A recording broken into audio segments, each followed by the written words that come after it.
İşlerin hepsi yok. Bir kısmı kalacak. Önce yerdekini bitirin.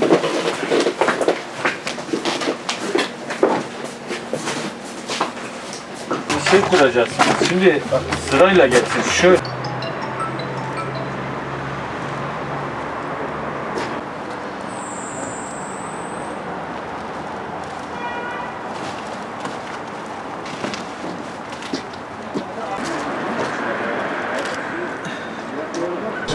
Kızılay Aşevi olarak Kızılay Şubemiz bu sene malum koronavirüsten dolayı iftar programları hepsi iptal oldu. Biz de mevcutta 3000 kişilik aşevi kapasitemizi bu sene Ramazan'dan dolayı 2 katına 6000 sayısına çıkarttık.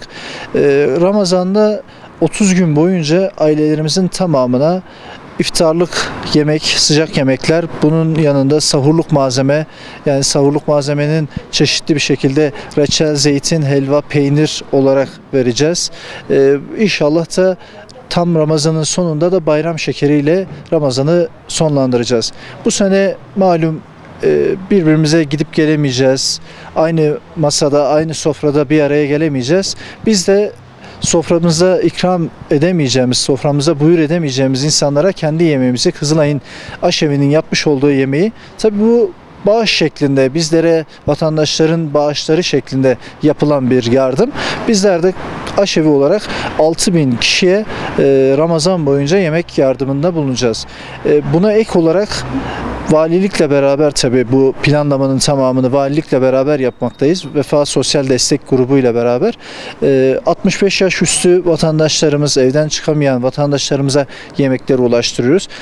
Şu an 6 araçla Ağrı'nın tüm mahallelerine valilik koordinesi Kızılay İşbirliği ile beraber tamamına yemekleri ve sahurluk malzemelerimizi ulaştırıyoruz.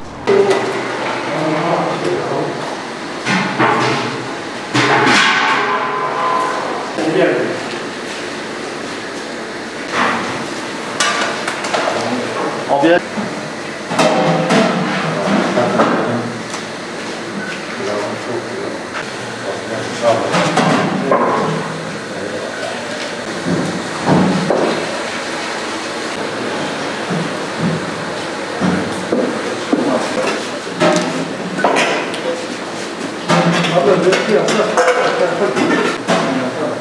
seni kapattı.